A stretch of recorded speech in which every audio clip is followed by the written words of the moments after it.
Salve, salve, todo mundo do Cointelegraph. Eu sou o Lucas Caran, editor-chefe do portal. E hoje eu tenho o prazer de receber aqui o Jean Chu, que é Venture Partner na Honey Island Capital, que está lançando um fundo aqui no Brasil de Web3 e criptomoedas. Jean, seja muito bem-vindo. Valeu, Lucas. Conta um pouco para mim como que surgiu a ideia de lançar esse fundo, que tipo de oportunidade vocês veem aqui no mercado brasileiro. Claro. Bom, a Ranieri sempre foi um fundo muito ligado a fintechs, né? E dentro dos nossos fundos de venture capital, nós já estávamos fazendo alguns movimentos para isso. Por exemplo, o investimento na NIC. E começou a ficar cada vez mais claro que a Web3 era a nova fronteira do mercado de fintechs. Então, era algo que a gente devia estar cada vez mais próximo, num grau cada vez maior. E aí foi tomada a decisão de realmente criar um veículo dedicado para isso, né? Para poder vivenciar o Web3 na sua forma mais pura. Então, diferente de outros fundos que existem por aí, que fazem investimento só em equity, né? Que fazem investimento só na participação de novas startups e tudo mais, esse veículo foi criado para a gente atuar de forma nativa no Web3. Então, on-chain mesmo, operando em DeFi, staking, farming, é, fazendo custódia em wallets. Então, realmente usando DeFi, usando Web3 como a tecnologia nasceu para ser usada. Certo. E vocês, a Honey Island Capital, ela foi criada, alguns dos fundadores fazem parte do Ebanks também, né? Que é uma empresa aí que tá, de pagamentos que atua no Brasil e já tem uma inserção muito boa no mercado. Olhando o mercado brasileiro hoje e pensando também nas crises que a gente tem vivido aí no mercado cripto, que tipo de oportunidades você acha que estão sendo criadas aí no mercado para os investidores, por exemplo? Porque a gente também viu a queda de tantas empresas globais que foram e eram importantes para o mercado cripto. E no Brasil, até que a gente viu as empresas sérias segurando um pouco o mercado e não se deixando afetar muito por essa crise, digamos assim, sistêmica. Mas que tipo de oportunidade você acha que essa crise cria para o mercado, assim? Sim.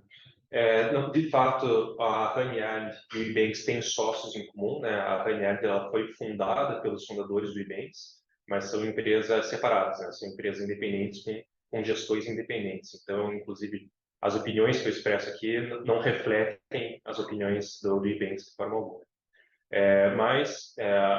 Olhando o Ebanks como uma empresa irmã, vamos colocar assim, eles com certeza estão antenados no que está acontecendo, inclusive com a notícia recente aí de ser o parceiro da Coinbase no Brasil para fazer um rank of range por meio de Pix e tudo mais. Então, o Ebanks mantém aí sua posição de vanguarda em tudo que toca no universo de fintechs, né? Agora, com relação a oportunidades no mercado, eu diria que hoje, olhando toda essa crise do sistema bancário nos Estados Unidos, isso só fortalece os fundamentos de por que o Web3 foi criado, né? Lembrando que o que inspirou a criação do Bitcoin foi a crise financeira de 2008, e esse lembrete amargo que nós estamos vivenciando agora só reforça esses fundamentos, né? De que é importante que haja uma segregação do sistema financeiro e dos governos, né? Que não haja uma entidade centralizada que consegue colocar a mão e afetar as premissas do dinheiro, imprimir dinheiro à vontade, esse tipo de coisa. Então, é um lembrete amargo de por que, de fato, nós precisamos da Web3, né? Por que precisamos de ativos como Bitcoin, por que precisamos de dinheiro programável e transparente e resistente à censura, como é o caso de Ethereum e DeFi construído em cima de blockchains como Ethereum, né? Você falou de blockchain, né? E muito interessante que no texto que a gente publicou essa semana no portal, tem uma frase sua comparando a blockchain com a internet de 1997, né? Explica um pouco essa comparação e como quais são os pontos de contato entre os dois que você acha? Acho que a ideia principal aqui é que we are still early, né? Nós ainda estamos muito cedo na adoção da tecnologia. Nós ainda estamos naquele início da adoção, onde apenas os entusiastas ainda estão participando. E quando a gente olha a internet como era lá em 97, por exemplo, ainda era uma coisa difícil de usar, feia, né? A interface não era amigável, tudo era complicado. E é muito do que a gente vive hoje em Web3. Você falar de autocustódia, de ter que lembrar de uma private key, esse tipo de coisa, estamos falando de uma experiência de usuário terrível. Existe muito que tem que ser evoluído ainda. A gente ainda tem realmente uma adoção mais dos entusiastas, mas o caminho está sendo pavimentado por uma adoção em massa iminente. Né? Quando a gente olha novas tecnologias surgindo, como account abstractions e tudo mais, isso com certeza começa a trazer uma usabilidade muito mais fácil. Então, quando a gente junta os benefícios da Web3 de dinheiro programável, resistente à censura, transparente e tudo mais, e começa a trazer todo esse lado de UX, né, de facilidade de uso, a gente começa a quebrar as barreiras que podem levar à adoção em massa dessa tecnologia. Né? Essa é uma crença muito grande que eu tenho. Certo. E quando a gente fala em tecnologia disruptiva, a gente sempre vê muitas ondas acontecendo no mercado. Você falou mesmo que hoje tem muitos entusiastas, mas ainda a consolidação e a adoção em massa é uma coisa que sempre está por vir, né? A gente está esperando sempre essa adoção. A gente já teve durante no portal, por exemplo, durante um tempo a gente falou muito sobre metaverso e muita gente adotando, criando metaverso, e agora eu vejo que agora é o momento que muita gente está falando sobre o Web3 mesmo. É, e ao mesmo tempo o fundo de vocês é um fundo que junta essas coisas, né? Junta DeFi, junta Web3. Então, qual que é, pensando no futuro próximo e até a médio prazo, o que que falta para a gente ver essa adoção em massa e a consolidação desse mercado nos próximos anos ou num prazo até mais curto? Uma coisa que já se falou muito ao longo dos últimos anos e parece que nunca chega é o tal do instituições estão vindo, né? Institutions are coming. Mas o movimento para isso está dando passos talvez um pouco mais lentos, mas passos muito sólidos. Então, quando a gente olha grandes instituições como BNY Mellon entrando forte nesse mercado, né, com custódios de ativos digitais, Fidelity agora lançando serviços de ativos digitais para seus clientes também, e instituições que são pilares do sistema financeiro global, como JP Morgan, lançando suas próprias iniciativas, né? JP Morgan hoje já conta com uma blockchain própria, onde eles já realizam serviços financeiros importantes que não seriam possíveis no sistema financeiro tradicional, só são possíveis para eles por conta da tecnologia de blockchain, como é o caso de crédito de curtíssimo prazo, né? Então, quando a gente olha, por exemplo, o mercado do Ripple, que é um mercado de crédito de curto prazo, que ele é de poucos dias de duração, ele hoje depende desse settlement que acontece pelo menos de um dia para outro no mercado financeiro tradicional. Por meio de blockchain e DeFi, como você tem finalidade muito mais rápida, e você não depende desses vários bancos de dados fragmentados do sistema financeiro tradicional. Por exemplo, o JP Morgan hoje já consegue fazer crédito de curtíssimo prazo intradia, onde você toma o crédito, paga o crédito dentro do mesmo dia, um produto super inovador que não existia no mercado financeiro anteriormente. Então, as vantagens de DeFi e de blockchain estão ficando cada vez mais claras para as instituições financeiras e essa adoção está vindo cada vez mais forte. Então, o que falta para uma adoção realmente mais massiva, na minha opinião, principal é clareza regulatória. Então, por exemplo, por mais que JP Morgan já esteja fazendo isso, as iniciativas deles em blockchains públicas foram feitas dentro de sandbox, testes de bancos centrais, de alguns países que estão sendo mais inovadores e permitindo esse tipo de teste.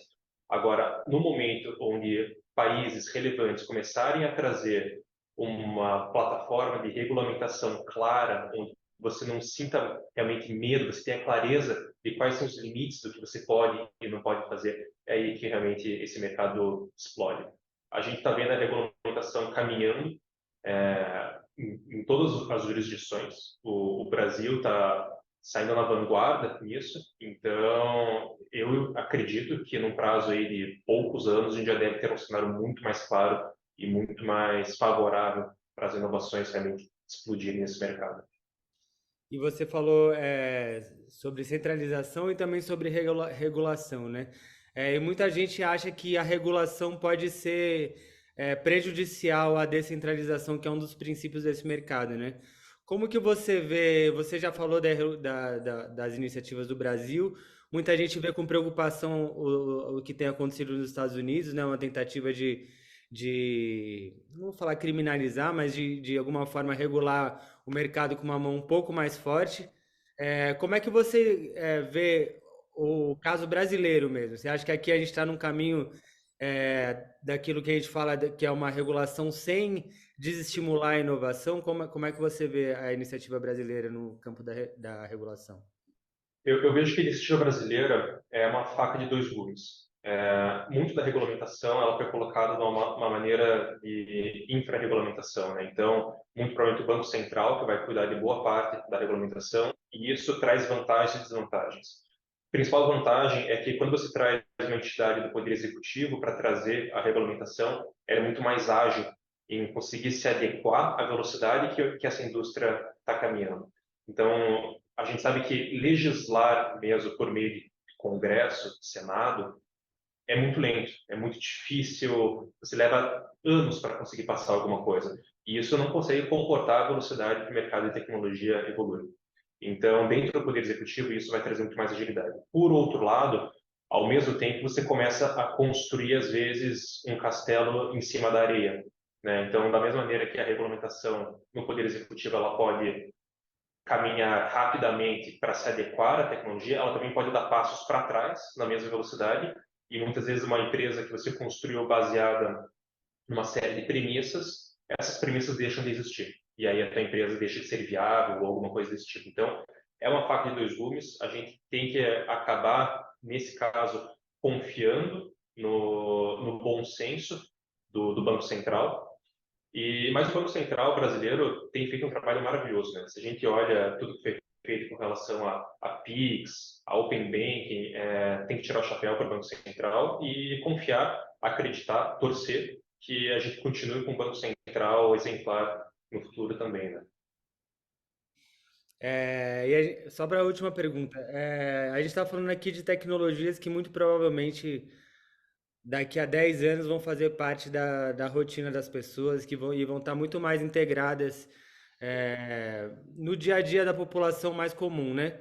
É, que tipo de mudanças, aí já exercitando um exercício de imaginação mesmo, que tipo de mudanças você acha que essas tecnologias vão trazer e que tipo de outras tecnologias essas tecnologias que a gente está falando podem desbloquear para que no fundo, por exemplo, daqui a 10 anos, no que a gente vai estar vendo vocês mirando os investimentos, você acha? Eu acho que o usuário leigo ele não vai sentir uma diferença tão grande em termos de tecnologia. O que ele vai sentir é muito mais facilidade para serviços que muitas vezes eram complexos, que eles dependiam de um conhecimento maior ou coisa assim. Então, vamos colocar o Pix como exemplo. O Pix é um grande case de sucesso. E se você olha tecnologicamente o Pix, ele é uma tecnologia complexa. Ele é baseado em chaves públicas, chaves privadas. Ele é uma tecnologia baseada em blockchain também, mas ninguém precisa saber disso. É uma tecnologia super fácil de usar, simplesmente funciona. Então, para o usuário leigo, é isso que importa. Você não precisa saber a complexidade do que está por trás. Você simplesmente sabe que agora você consegue fazer transações financeiras instantâneas e é muito simples, muito fácil. Então, essa é a minha expectativa com blockchain e DeFi em geral. É você trazer da mesma maneira que você tem transa transações financeiras instantâneas com Pix, você passar a ter serviços financeiros instantâneos por meio de, por exemplo, o real digital e esse tipo de coisa. Quando você consegue depois plugar o sistema financeiro brasileiro no mercado global de uma blockchain pública, de DeFi, você consegue desbloquear uma série de atritos, de fricções, né, para plugar capital internacional para dentro da economia brasileira cada vez mais fácil, para você conseguir tokenizar ativos e trazer uma série de automações. Então, por exemplo, tokenização de ativos agrícolas, tokenização de ativos imobiliários e conseguir muito facilmente usar isso como colateral no sistema financeiro, como garantia. Então, trazer uma série de facilidades para serviços financeiros que hoje são muito mais complexos de serem utilizados. Dependem de um conhecimento muito maior, né?